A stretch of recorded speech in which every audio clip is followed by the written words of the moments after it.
Assalamu alaikum wa rahmatullahi wa barakatuh. Good morning. Hopefully everyone's inshallah ta'ala awake. I haven't attended Tahajjud yet because I've been quite jet lagged. So this is my first Tahajjud with all of you. Alhamdulillah. I want to say it's absolutely beautiful. Alhamdulillah. You know, there's a lot of people out there, a lot of Muslims in the world, and I would say actually the majority of Muslims in the world who have actually never experienced what you all experienced tonight and what you've been experiencing for the last few days. That is getting up in the last third of the night and praying to Allah subhanahu wa ta'ala. One of the things we know about the last third of the night, or even the night in general, the night is actually a very spiritual time. And especially the last third of the night, as we know, Prophet told us, Allah subhanahu wa ta'ala is closest to us in the last third of the night. And Allah subhanahu wa ta'ala asks of us, and He says, who is asking of me that I may give to them, and who is asking my forgiveness so that I may forgive them. And subhanAllah, the best combination that we can ever have is to be in the last third of the night and to be in sajda. Because we know as well that Allah subhanahu wa ta'ala is closest to us when we're in sajda. So you can combine between the two, you can be in the last third of the night and you can be in sajda.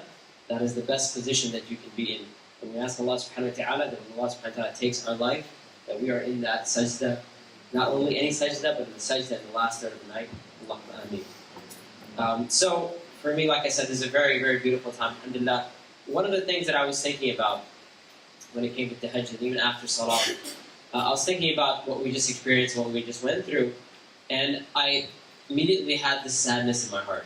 And I wasn't sad for any reason except for the fact that I thought that there may be some people amongst us who don't carry this on into the rest of their lives, that they don't pray Tahajjud. And I felt sad because I realized that maybe this is the last time that they do something like that, the last time they experience something like that. And I said, you know what, if there's one thing that I'm going to talk about this morning, it's that to encourage everyone, inshallah ta'ala, to make this part of your life, make it part of your everyday life.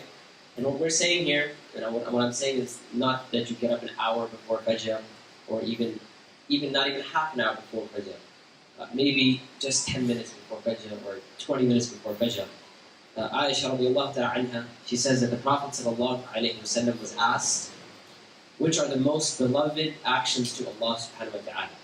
He said, a man came and asked Prophet, which are the most beloved actions to Allah subhanahu wa ta'ala? And the Prophet said, you would imagine, you would think maybe he'd say Hajj, or this or that, or some big acts of worship. And actually the Prophet is very interesting, the answer that the Prophet gave. Because he gave a principle, he gave a way of life for us to follow. And the Prophet said, أَحَبُّ الْأَعْمَالِ إِلَى اللَّهِ أَدْوَمُهَا وَإِنْ قَلٍ.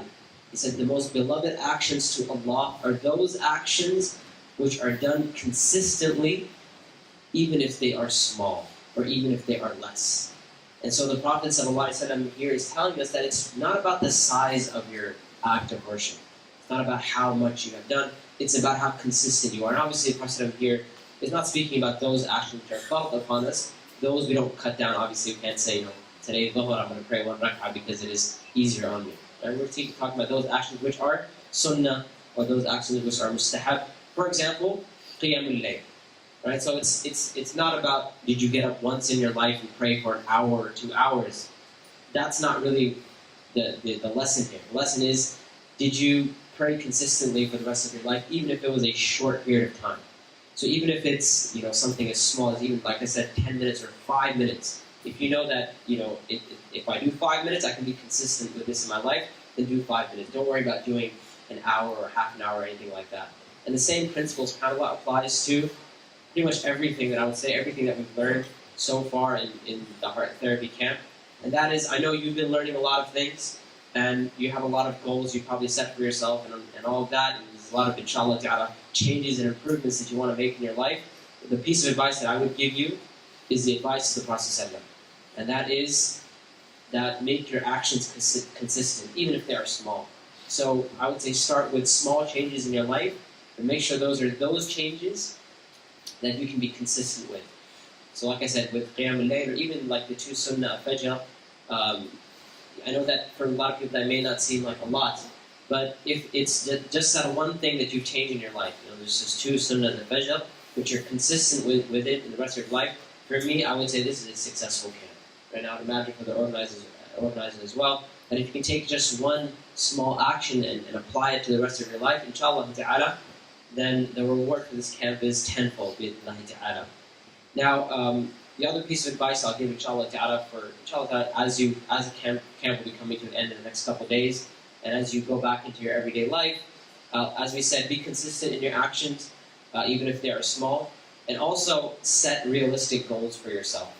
So after the camp, inshallah ta'ala, or even now, as you're during the camp and you're studying and you're learning, start writing down goals for yourself in terms of like, what changes am I going to make into my life, changes that I've wanted to make, before in my life, and now I've gotten the spiritual uplift in this camp where I can make those changes. So start writing down those goals.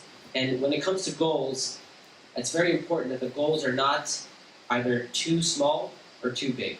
So if they're too small, if they're very small goals, then they're going to be too easy, then you may not pay attention to them. So this is why you don't want to make your goal too easy. On the other hand, you don't want to make your goal too hard. Because if it's too hard, if it's too much, you may do it for a day, 2 days, maybe 3 days, and then you're done. You're like, how else I can't do it anymore. So the goal should be something which is easy enough, but also challenging at the same time. And so something like I said, getting up for Fajr or getting up before Fajr, just 5 or 10 minutes, I can't really set that goal for you. This is something you would have to set for yourself and say, what for me is a challenging goal, but it's not so challenging that I know that I will not do it, right? So inshallah ta'ala, and I hope this is something that we will all do with this camp, and that is take down, as I mentioned before, have a diary for yourself, have a notebook for yourself where you start writing down realistic goals for yourself and say, you know what, after this camp, for the first couple of months, I want to, when it comes to my ibadah, for example, I want to start getting up for Qiyamul Layl. And maybe just 5 minutes before Fajr, 2 rak'ahs, you don't have to make them long, you don't have to make it anything like that, you don't have to make it super long, just 2 rak'ahs, for which I get up, I pray 2 short rak'ahs, and in sajda I make a long dua to Allah subhanahu wa ta'ala, and I start my day like that. Before I start in Fajr, while the rest of the world is asleep, everyone is passed out, knocked out, snoring, alhamdulillah, I'm in a position where I have a spiritual relationship with Allah subhanahu wa ta'ala. So your goals in terms of your ibadah, also very important, your goals in terms of your knowledge. So I know we've been learning a lot this weekend, this week, where I know, mashallah, I've seen some of the notes that you guys take, alhamdulillah. I would say Malaysians are awesome in taking notes, mashallah. Alhamdulillah, I'm very, very impressed with the notes that I've been taking, but my only concern is that the notes are great, alhamdulillah, but can we apply those notes to our lives, inshallah ta'ala. So when it comes to applying that to your life, once again, set realistic goals for yourself, and when it comes to increasing your knowledge and furthering your knowledge, once again, set goals for yourself. And don't say something like, you know what, inshallah, I'm going to start studying Islam, or I'm going to start memorizing the Quran or reading the Quran. That's nice and that's great, but it's a very open, very airy type of goal. So you want a goal which is realistic, which is grounded. You say to yourself, from the Quran, for example, if you want to start studying the Quran, say to yourself, every day I'm going to memorize, or at least read, maybe 2 ayahs of the Quran. Nothing long, nothing that much, but something that you, as we said, something that you can be consistent with. So say to yourself, I'm going to memorize or I'm going to read 2 ayahs, but since they're just 2 ayahs, I'm not going to just read them or memorize them. I'm going to understand the meanings of those 2 ayahs. And then I'm going to, if it's possible, read the tafsir of those 2 ayahs of the Quran. Then I'm going to do the thing that we were talking about yesterday, tafakkur and tadabbur, right? Contemplation of the Quran and pondering over the Quran, that is something that I will do with the Quran. And so even though it's just 2 ayahs, and this whole process that I'm talking about, by the way, with the Quran, is a process of like 10 minutes maybe, right? It's just 2 ayahs, that's all it takes, 10 minutes maybe, so just take 10 minutes out of your life. The best time would actually be after Fajr, right? As the Prophet said, that my ummah has been blessed in the hours after Fajr, or the hours of Fajr. So one of the things that we know, and this is one of the advices that my teachers would give to me, and that is that when you want to learn something, you really care about learning something, sit down after Fajr and learn it. And you'll find that something that would normally take you maybe an hour or 2 hours, after Fajr, because that time is mubarak, it is a blessed time, Allah subhanahu wa ta'ala will put barakah in your studies, and you'll be able to grasp those concepts a lot faster. Right? So if it's the Quran, if that's your goal, inshallah ta'ala, sit down after Fajr with the Quran. Like I said, it's a process of 10 minutes, really. Reading 2 ayahs, reading the meanings of the ayahs, tafsir, and then just thinking about what you have read so far, and applying it to your life and saying, as I mentioned yesterday, asking yourself, how is this relevant to my life? How does what I've learned affect my life? And Allah subhanahu wa ta'ala is talking about this or that, how do I apply it to my life, and how do I take it in the rest of my life? And the same thing, by the way, not just with the Quran, but with the rest of your studies as well. Whether it's the seerah of the Prophet ﷺ, whether it's the sunnah of the Prophet ﷺ, whether it's books of hadith, whether it is tafsir, as we said, whether it's fiqh, anything that you're going to study, inshallah ta'ala, set goals for yourself and say, you know what, within this amount of time, I want to have studied this many hadith. So a good place to start for those of you interested in hadith is Imam al-Nawawi's 40 hadith.